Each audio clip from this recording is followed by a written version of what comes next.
All right, welcome back, and boy am I glad to say we have some absolute certifiable Neca banger kino. So this is the predahound from the movie Predators, probably one of the most underrated Predator movies if I do say so myself.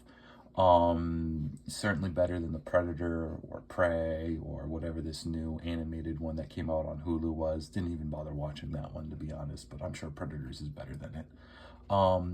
So yeah, I've had this figure for a long ass time. I think about 14 years to be precise.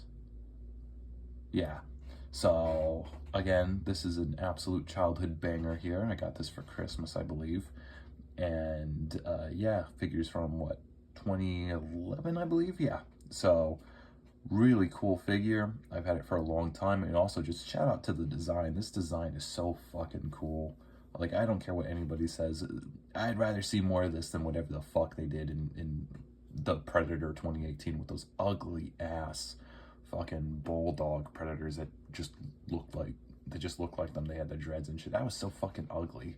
Like, what a waste, dude. Like, it's a shame that this thing only appeared in this movie and like 2 mobile games and nothing else. No video games, no mention in the movies. Like, what a fucking waste of a cool ass design, dude. Just such a fucking way. Like again, I'm so pissed that Fox and Disney have never. Well, actually, I'm glad Disney never touched it. But I'm so pissed Fox never, reused this cool ass design.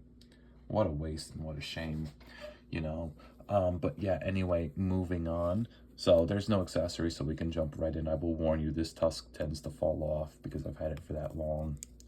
So yeah, we've got this absolutely beautiful face. I love all these like tusks and horns and whatnot. Really cool. Look, this one's a 2 for splitting into 1 here. Same for the other side.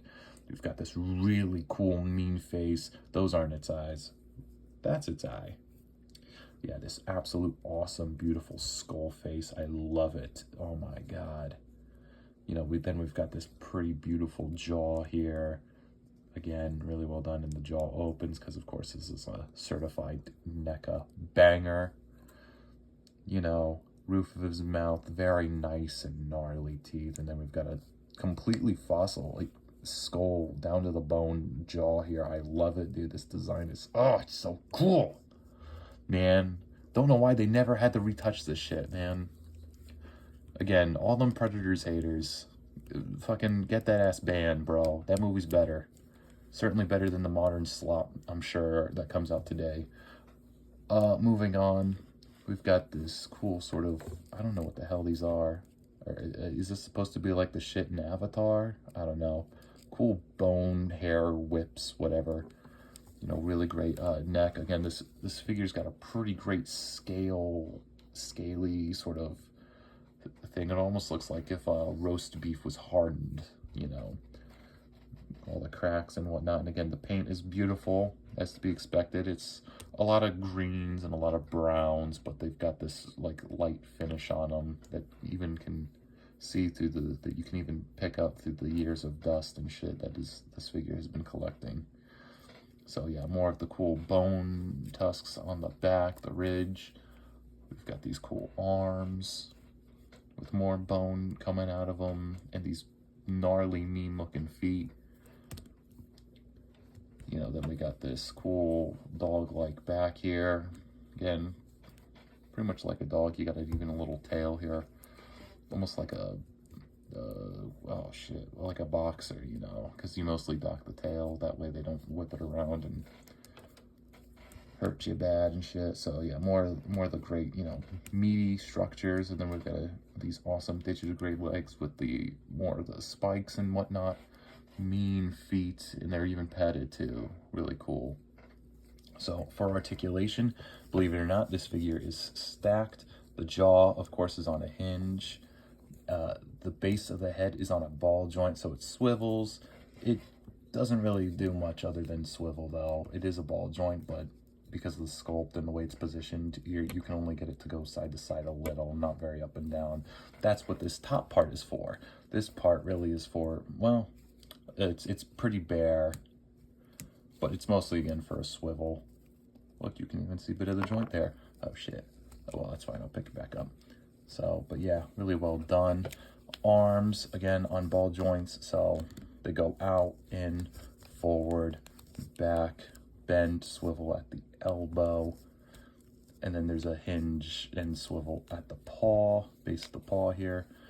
There's a beautiful ball joint in the abdomen, so you can do some real wild shit with this. You know, it's a swivel, whatnot. You can get all sorts of great poses here with it. Again, it's a very beautiful ball joint. Works very well. Legs are on these pin joints again, so they go, I'd say, pretty far out sometimes, but due to the sculpt, not very far or pretty far out. There is a, forward and back as per expected. Swivel at the hip. There's a bend and swivel, not a very noticeable bend though, but there it is there, and a swivel, not that it's needed. Another bend and swivel at the hind leg here, and a swivel, and I do believe hinge at the base of the foot here. So all in all, for a figure that used to be $20, I'd say this is a very well-earned $20 figure. Now, granted, good luck getting it for that price, because again, as with anything old, it accumulates value over time. But I absolutely would recommend, if you love this design like I do, I would absolutely recommend going out of your way for it, because it's really cool. I'm sure if you can find it loose and in good condition, it's going to be worth the price.